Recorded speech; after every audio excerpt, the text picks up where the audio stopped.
Nestled in the beautiful mountains of Bukod Benguet lies a place where the past and the future meet to give hope and a new beginning to the people and to the country. This place really is, I should say, beautiful Ambuklao area, which they call in Ibaloy language, which is Ambuklao. Ambuklao. Now it was renamed by the Americans. They call it Ambuklao for easy interpretation. It was in 1948 when President Manuel A. Rojas gave directives to the National Power Corporation to study the Philippines' hydroelectric potential.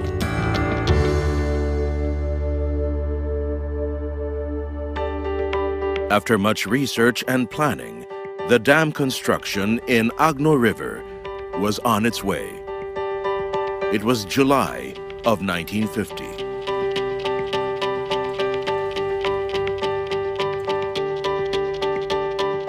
Upon its operation, Ambuklao Dam was then the highest and the biggest in East Asia. It stood proud, a testament to a true feat of engineering. There was already the dam, and that is where we saw one of the wonders of the Philippines, and it was one of the biggest dam. The beauty of a hydro plant is you just turn on the gates, water comes in, power is generated. So it's not like your diesel plant, you need to heat it up. Power is available almost immediately. Renewable energy is important because we would like to contribute in mitigating the effects of climate change, and a significant portion of generation from the Philippines is coming from fossil fuels and carbon-emitting technologies. After decades of valuable service to the country, the dam's biggest crisis hit in 1990. When a magnitude 7.8 earthquake hit Luzon.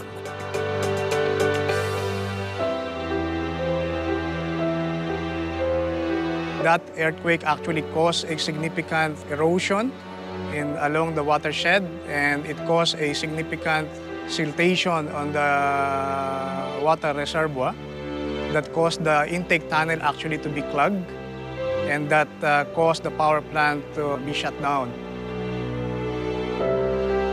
For 12 years, the plant stood as a mere reminder of what it was, once a marvel of engineering. Through the years, there were efforts to revive the power plant with several offers and attempts to reoperate. However, by the time that the EPIRE law was enacted, it paved the way for the privatization of the power plants owned by the government. On November 2007, the Power Sector Assets and Liabilities Management Corporation decided to open the bid to the public for the plant to reopen. The victorious bidder would be SN Aboitiz Power, or SNAP for short. The relationship of SN Power and Aboitiz is very good because each one complements the other. Aboitiz has a lot of local experience, local presence, local history, whereas SN Power has a lot of expertise in hydro, a focus on renewable energy, and a lot of resources around the world where it can call when needed.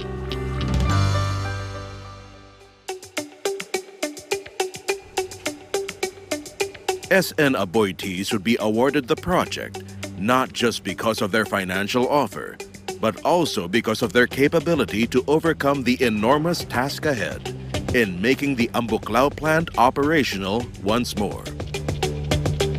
So the plan for the project was based on a concept of plugging the old tunnel to isolate the old intake, so we could build a new intake, a new tunnel, and connect downstream of that plug, and so connect the reservoir to the powerhouse, where we were going to replace all of the machinery and bring everything up to new. We had several nationalities working in the Ambuklao project. Of course, we had Filipinos, we had Norwegians, we had Australians, we had Austrians, We even at one point in time had a couple of Greeks and American citizens there. So it was very vital, the Ambuklao project, that everybody worked in harmony and worked very well together. One of the challenges in rehabilitating Ambuklao and Binga is also bringing all the electromechanical equipment to the site. Ambuklao is far from Manila, considering also the geographic location. We have to navigate mountains and winding roads leading to the plant. And the equipment that we have to brought in are huge. We used a lot of unique technologies that hadn't been used in the Philippines before and that were not used or not normally used in the power industry, but were coming from the oil and offshore and deep sea fields. We started those processes and started the excavation of a new tunnel and also started the process of closing the existing valves.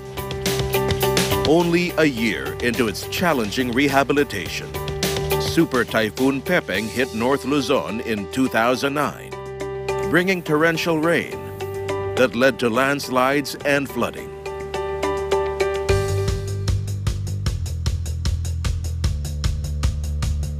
So unfortunately, that original plan had to be abandoned and we had to adapt. This is a multi-million-dollar project where suddenly the whole basis of the project has been stopped. And we have to establish a new plan. During that same typhoon, the actual site was cut off for 2 weeks. They had to airlift in supplies, both for the project and for the local community. Daunted but not defeated, SN Aboitiz rose to its feet and took the new obstacles head on. And we had to change the approach. What was interesting with that was that the project team worked really, really fast. Within a period of 2 to 3 months, they were able to fundamentally change the design of how we were going to fix the power plant, of something that was already quite difficult. They were able to work with the contractors and the electromechanical equipment suppliers and implement a solution. We were able to extend the old head race tunnel and construct new penstock, and that we connected those 3 penstock downstream of that main inlet valve that we actually just sealed just right after Pepeng. It's a combination of innovation and flexibility of the team's work in this project that made the new solution, work this time. I must say that it was done in a very quick manner. Within 3 years from winning the public bid, SN Aboitiz overcame every major hurdle and reopened the mighty Ambuklao hydroelectric power plant. Staff was successful in its rehabilitation and was able to complete the works, and now we have an upgraded power plant, an automated one. So with the increase in generating capacity, Ambuklao is able to contribute to the power demand, the needs of the Luzon and the entire country for its power needs.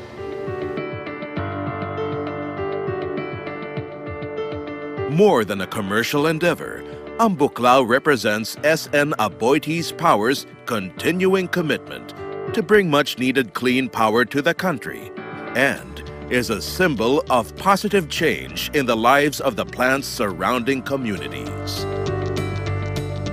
For a modern society, electricity is one of the most important commodities. SN Power Aboitiz deliver renewable energy to Philippine customers. We think that is good, both because it's good for the environment, but also because it's good for the society. And when there is growth, there is absolute need for electricity. Wherever we are present, we always have a program of social responsibility to the local community. So again, the local community will definitely benefit from our repair of that facility.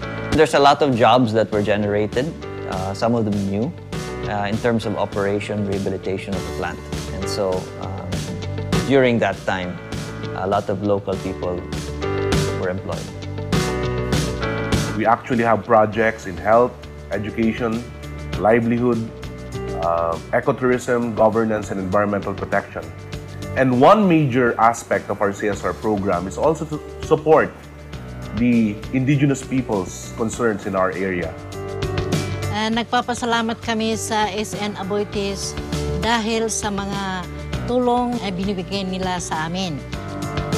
This has been a massively complex project, and to sit here and look at the project in its completed stage fills everyone who's been involved with an immense satisfaction and pride. The vision of SN Aboitiz Power is to become the leading renewable energy provider in the country. The rehabilitation of Ambuklao is a step towards achieving that vision. And we are also looking at greenfield sites to develop more sources of hydroelectric power. These are all in line with the program of the government to develop renewable energy for the country, and we are fully supportive of that. SN Aboitiz Power's Ambuklao hydroelectric power plant once again stands to fulfill its destiny to become a premier source of renewable energy for the country. As it returns from the brink of dormancy, so does the dream of sustainable development for its surrounding communities and all those who have come to understand and appreciate what Ambuklao will mean for future generations.